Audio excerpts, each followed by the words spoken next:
In the last presentation, we looked at some big questions. Questions that relate to the meaning and purpose of life and how we live. Whether we're free and is there a God? Questions that relate to how life arises. What's our place in it? And why is there so much suffering in the world today? Fundamentally, we addressed the question, or started to look at it, how can we know? How can we get answers to these questions? Life is a journey. Does it have meaning? Is there a right way through life? And why are there so many problems and hardships, indeed suffering, from time to time? And is there a destination for the journey of life? These are some of the big questions of life. And where are we going to find answers?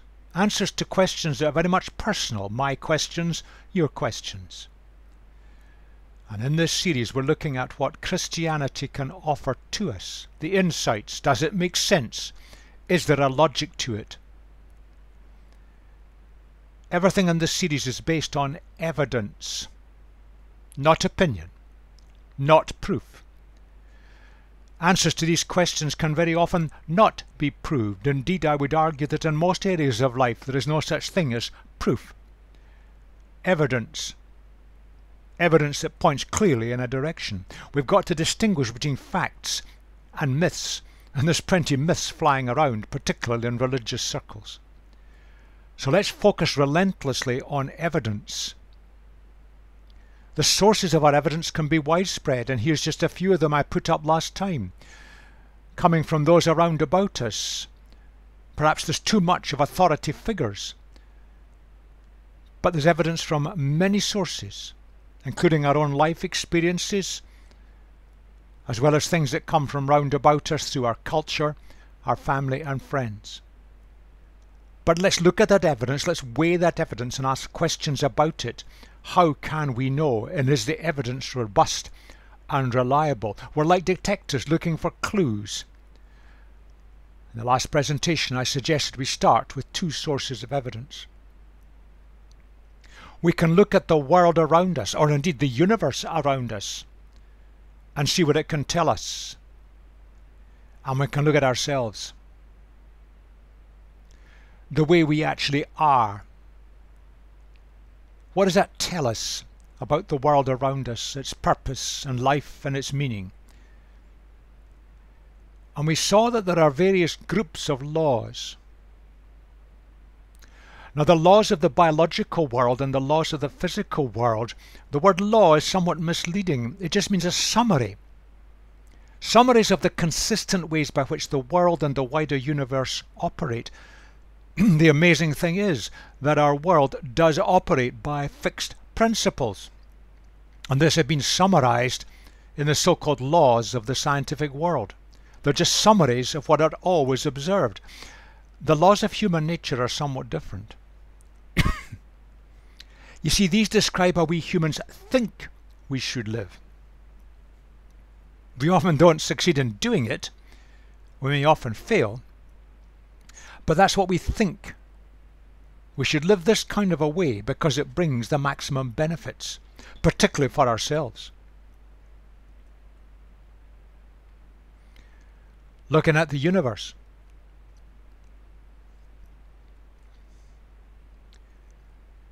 The one thing that is certainly true, it's got immense complexity and power.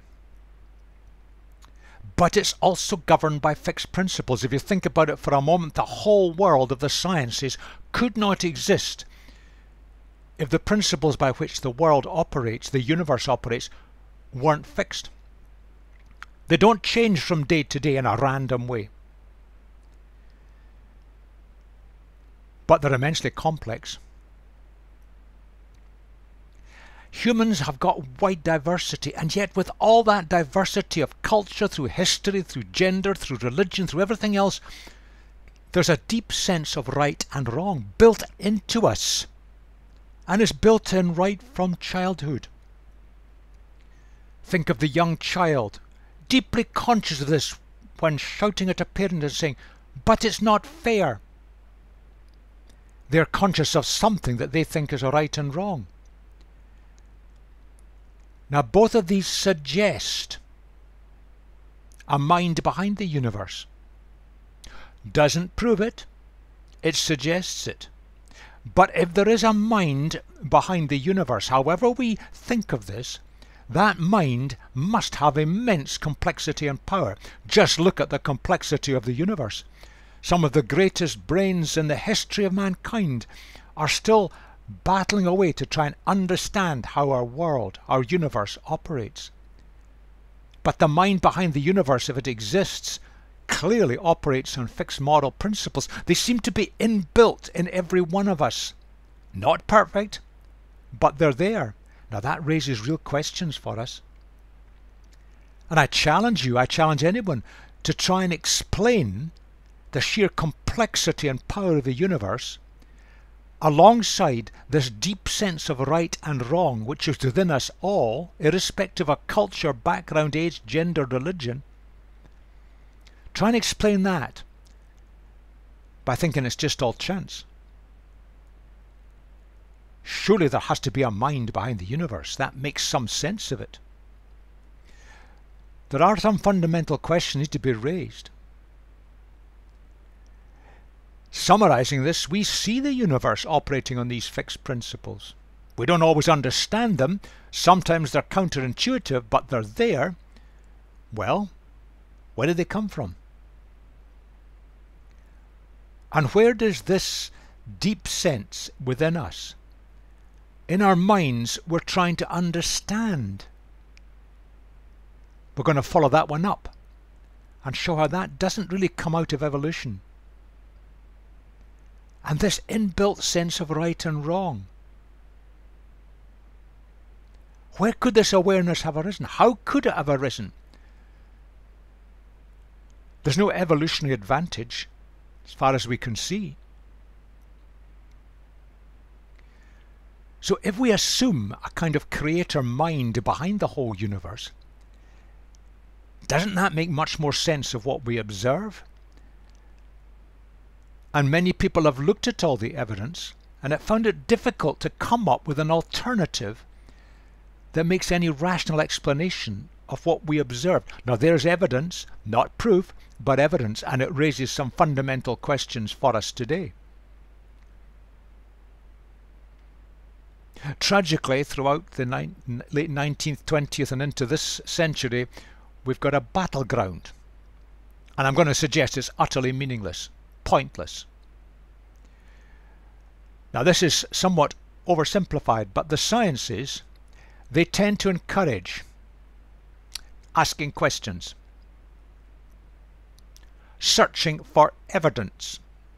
Now the mechanism of the sciences is experimental evidence, but searching for evidence, and then trying to develop understandings based on that evidence.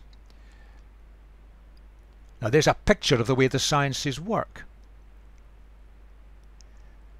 Now they don't always get it right, but when challenged, the tendency is for those who are working in these fields to argue on the basis of evidence. But this experiment says we had findings that showed, put this lot together and it becomes clear that this is the way the sciences operate. Religions are very different.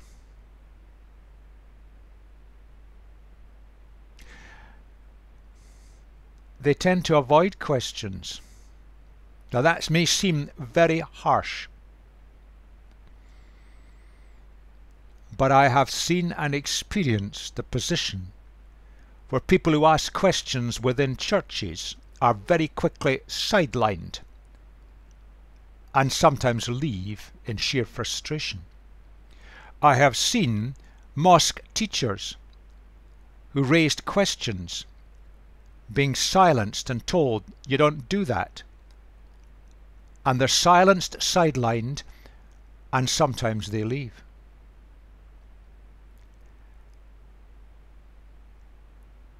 Religions tend to be dogmatic. This is it, don't argue, this is the truth.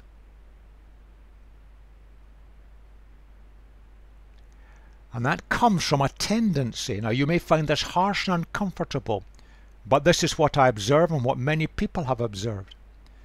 understandings are imposed based on assertion, sometimes assertion by some authority figure, or the way some authority figure interprets some particular piece of text. But what is even more discomforting is this. I have seen that again and again and again.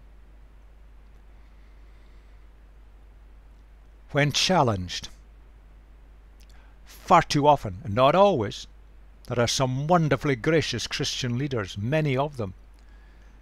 But there's this tendency. And I've seen and heard stories of people being asked to depart, to leave, because they challenged the way things were being done.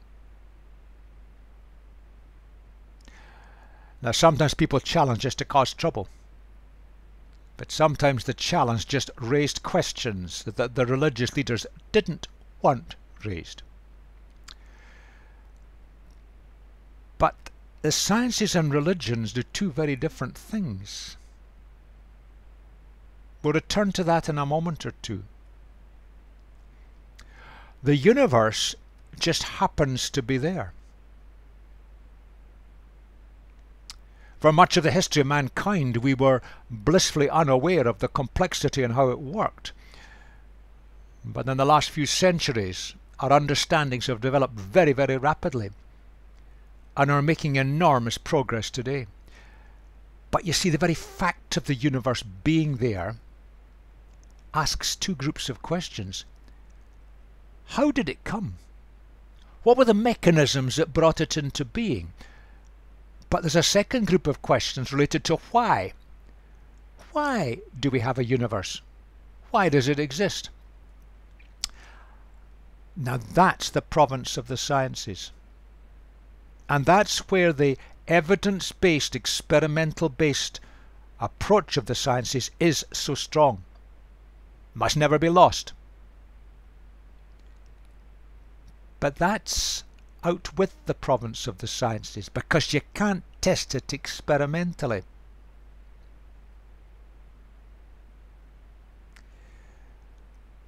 So sciences and religions shouldn't be in conflict, because they're asking different kinds of questions.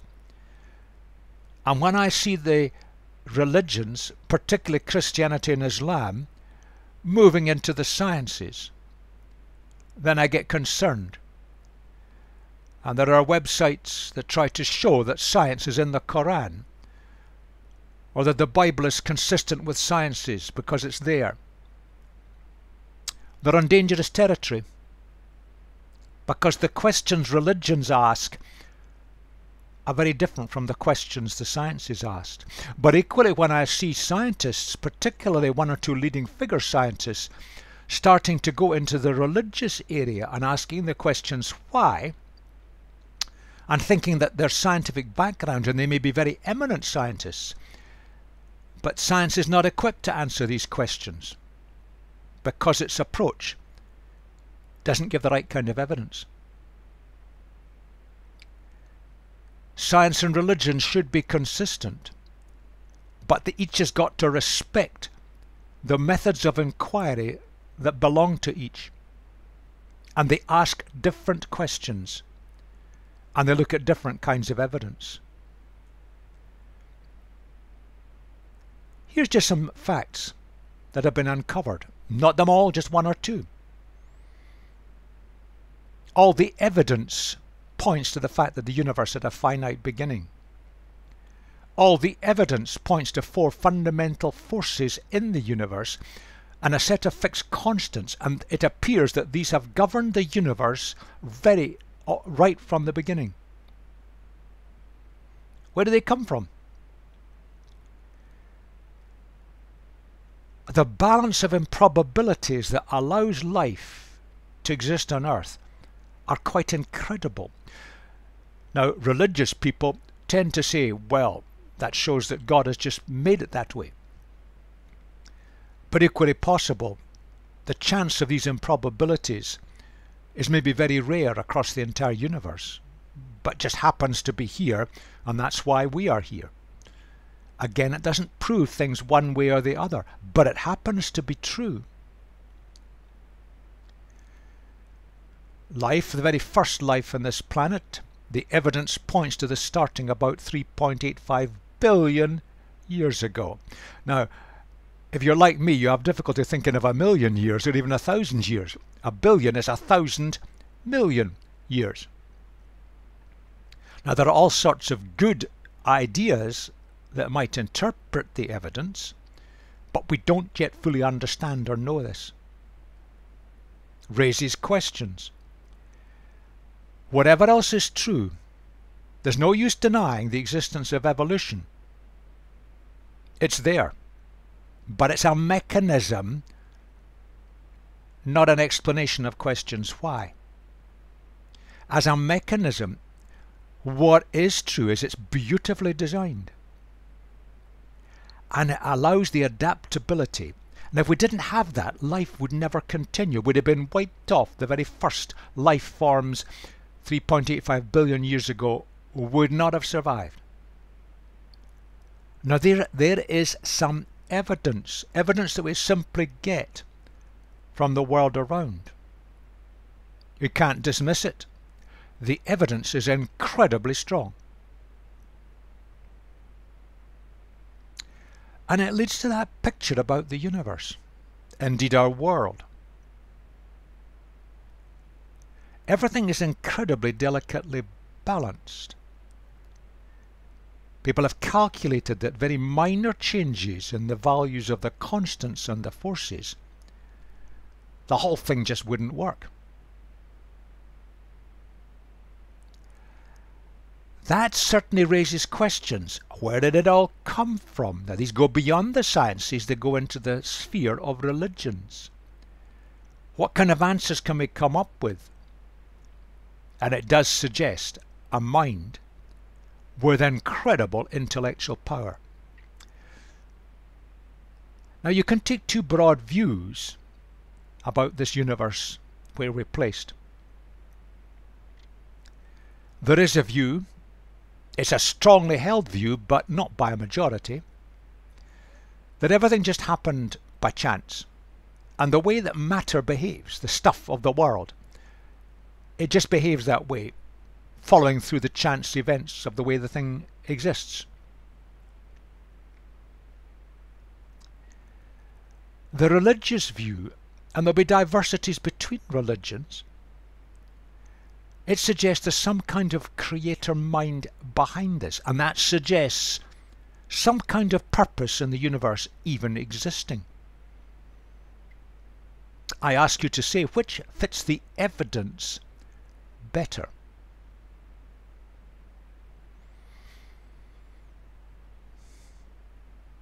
If we look at the mechanisms, it does suggest there's something behind it, whatever we call that something. There is a logic in Christianity. So we could say that the universe arose by chance or made by God. Now I'm using the word God in a broad sense. Some sort of mind behind the universe we describe as God. Now if it arose by chance, we happen to be here. Now that points to the fact that we should live our lives to maximize personal benefit. We've only got a short lifespan. Let's make the absolute best of it. But if there is a God, a mind behind the universe, it does suggest made for some purpose. Now if we're going to maximize personal benefit, then we want to get the maximum that we can squeeze out of life. And indeed, if we look at the entire world, the biological world, that includes passing our genes on to the greatest possible extent. But the other line comes up with a different deduction. If there is some mind behind it, there has to be some purpose behind it. Well, perhaps we should live our lives to fit in with that purpose. there are implications on both lines. Maximizing all that can make life pleasurable. After all, we've got a short span of life and then we die. That's it, it's finished. So whatever we've been born, which is by chance, make the maximum of it. Don't worry so much about others. But also, the driving force, the genetics driving force, mean that we want to leave our genes behind for the next generation. Now we may think that's just a male perspective, but I have talked to women from other religions who hold the very strong view that their destiny in life is to leave behind as many children as they possibly can, and that their God will be pleased if they do that. Now they don't explain it in terms of genetics, but nonetheless their goal is to breed as much as possible. That is their satisfaction. But if we take the line that there's a mind, a God behind it all, but there's some purpose in it, then we've got to ask questions about the purpose. Now that fits the way humans are, because we naturally ask questions. They're often suppressed, but that's the natural way we work. Massive diversity in humans, and yet we're all the same. And indeed, we share most of our DNA with other life forms. We're all interlinked and interlocked, but there's big differences.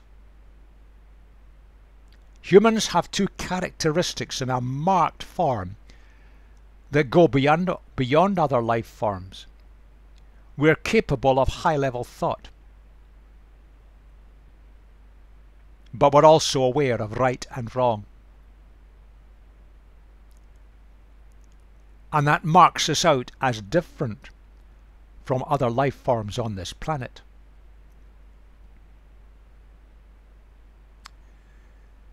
We can say that we human beings are the central thing in life. We decide everything. We revolve our decisions, our planning around ourselves.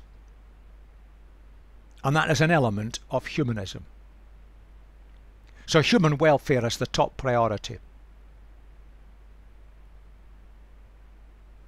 But we can go to another extreme and just say, well, we're just another life form that has evolved by chance.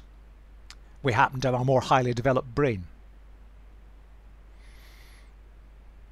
Therefore, we have no special importance. It's just that our highly developed brains given us an advantage. You see, the first line tends to ignore the moral, ethical and spiritual values that are inbuilt within us, whether we admit it or not. The evidence is without doubt. But this tends to ignore the evolutionary evidence that we have something that's superior, something that's different. Still pursuing this evidence, let's go back to our cognition and conscience.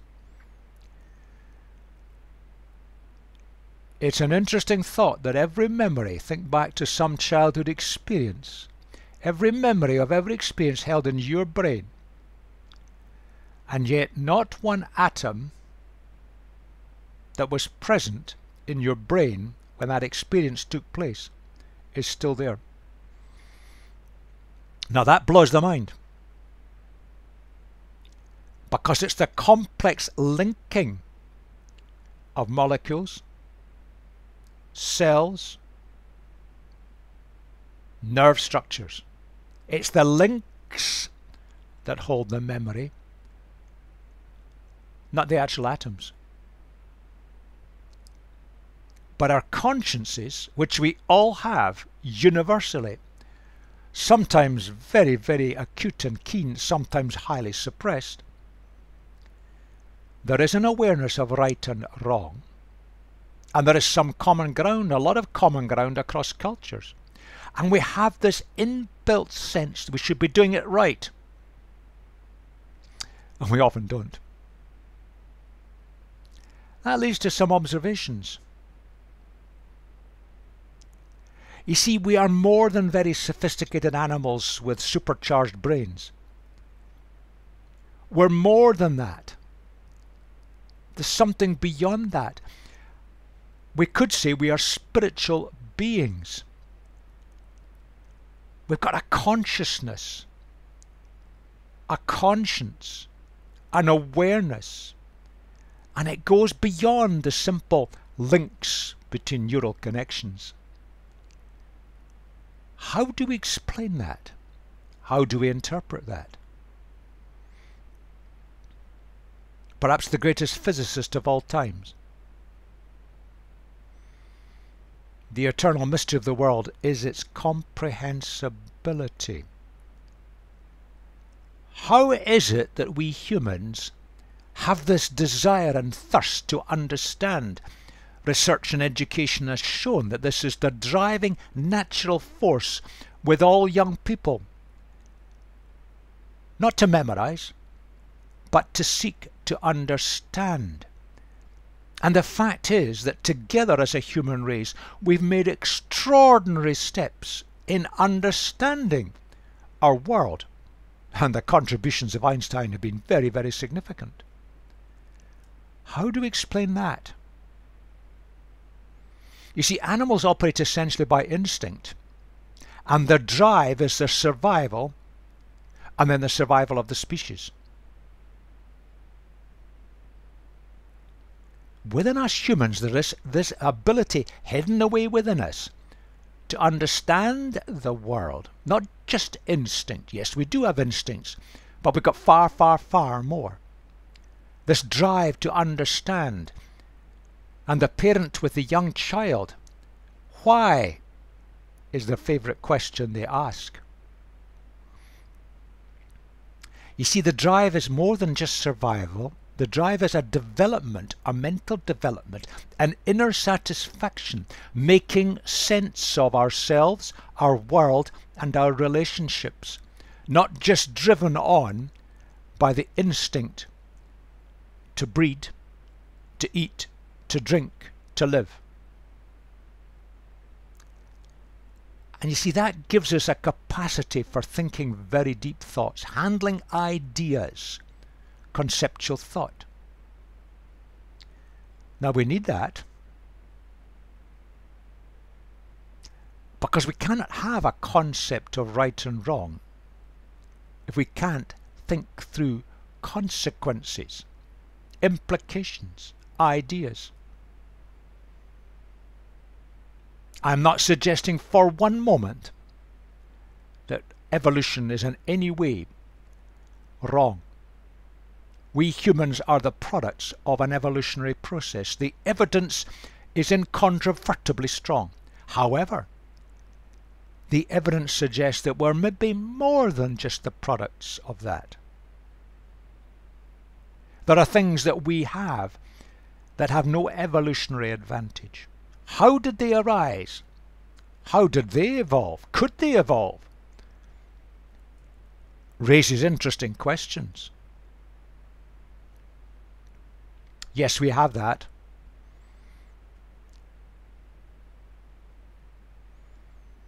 But you see, our lifespans are limited. And if we live too long, we could abuse that knowledge. Now you can see leaders in some nations or dictators who live long lives, and they do immense damage, and the relief to the people of the nations when these leaders eventually pass on. We see everything in our mind, all our understandings are controlled by the working memory. This is where we do our thinking, understanding and problem solving. And that working memory with humans has a limited capacity. Hardly exists with other animals. It has evolved. But that limitation is essential with the way the human brain and body have been constructed and developed. How did all that arise? It's so beautiful. Back to our cognition. You see, that distinguishes us from other life forms. But we can survive, and humans have survived, without using it too much. But our great successes as a race have come when we do use it. Now let's look at this word cognition. It's a kind of mental process. We acquire knowledge, we acquire understanding, we think, we gain experiences, we put together, we make sense of things, we seek understanding. That's what we humans do. And we've done it throughout the history of mankind. But why do we possess that capacity? It allows us to ask questions about how things work and why things are as they are. That marks us out as a race, quite different from other life forms. But why do we possess this capacity? Evolution played a part in it, but why is it there? What advantage does it give us?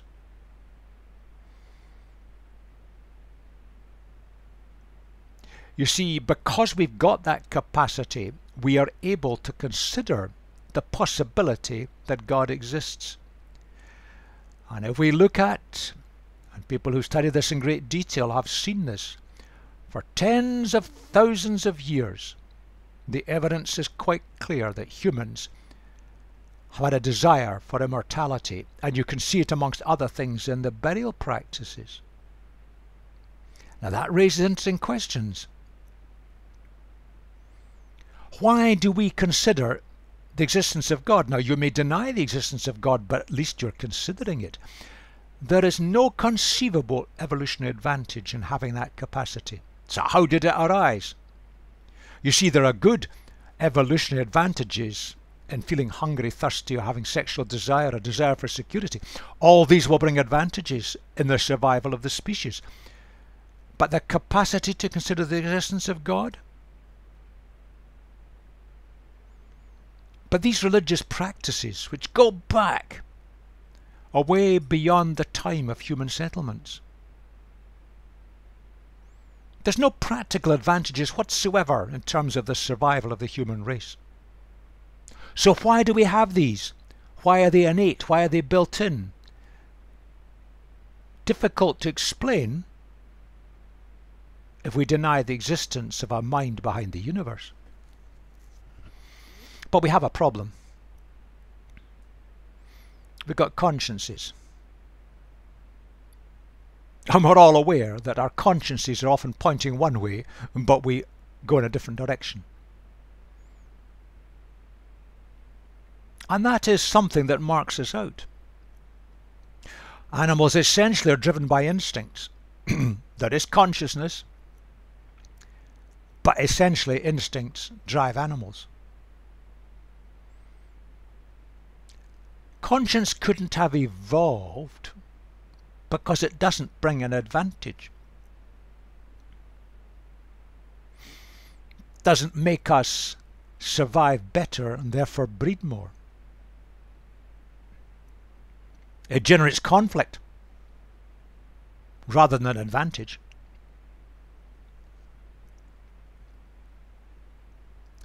How did it arise?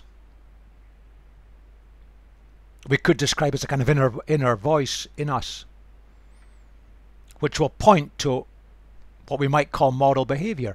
But there are other things that point to moral behaviour. We learn it from wider societies, from our parents from the start, teachers and those around us.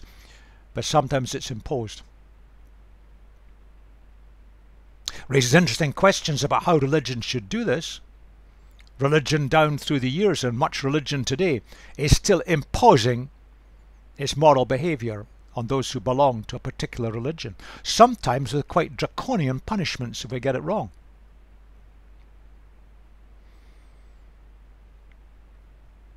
Now you can see that going back in history with certain branches of Christianity. You can see it today with the growth of more rampant Hinduism in India. But you can see it very vividly in much of Islamic society. the sanctions can be quite tough. In the West, we tended to encourage moral behaviour through parents, schools and wider adults. But it's an encouragement rather than an imposition. Although if people in society overstep the mark too seriously, then the state comes in. And there may be fines and imprisonment. But we all have within us consciences. They may be suppressed, they may be highly developed, but they're there. Now, it doesn't prove that there's a God. I pointed out at the start, you can't prove. But it does suggest something beyond natural selection. Because there is no evolutionary advantage.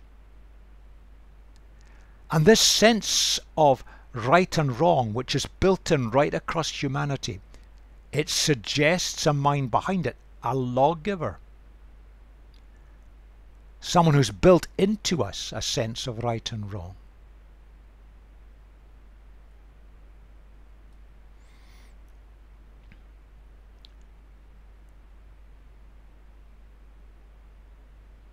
Free will.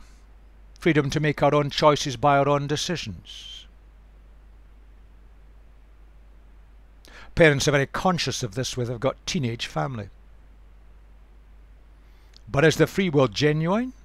Or is it an illusion? The evidence suggests that it's a mark of being human. We, all of us, possess personal freedom in making moral choices, including the choice of believing in God or not. We may be forced to conform to some religious system because we're born into that particular religious system. But within ourselves, we may share it with nobody. We still get that freedom to make the choice of believing or not.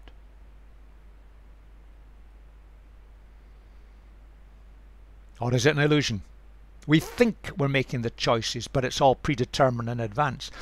Now, religions have got themselves in a complete tangled mess over this, over the centuries. And they're still in a mess. Within Christianity, there is a strand that sees God predetermining everything. But it's even more marked within Islam. If God wills, everything that happens is predetermined by God. Now, in both cases, it raised an interesting question. If freedom is an illusion, how can humans be called to account for what we do or don't do? And it's an irrationality that's built into strands of Christianity, but also built into strands of Islam. Interesting question.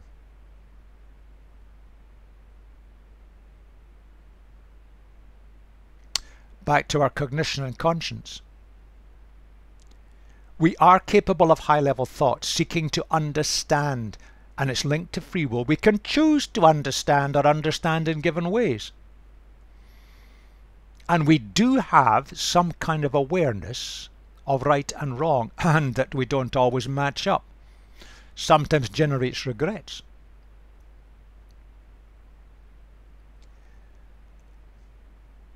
Now, it marks us out. Now, we cannot see inside the brains of all animals completely.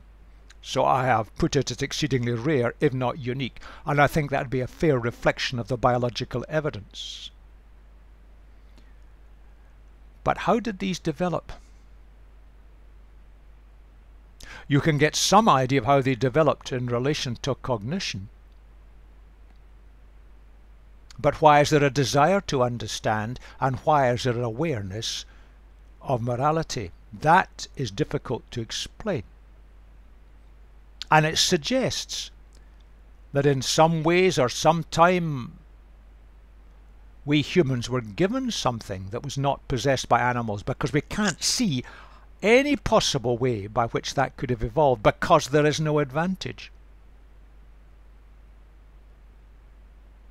Is it possible that the mind behind the universe has implanted these divine characteristics into humanity? We've looked at some evidence, and I want to move on in the context of the logic of Christianity.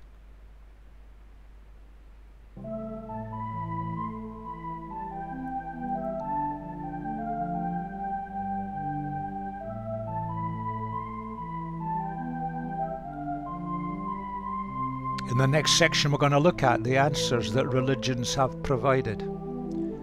But our focus is particularly on the logic of Christianity.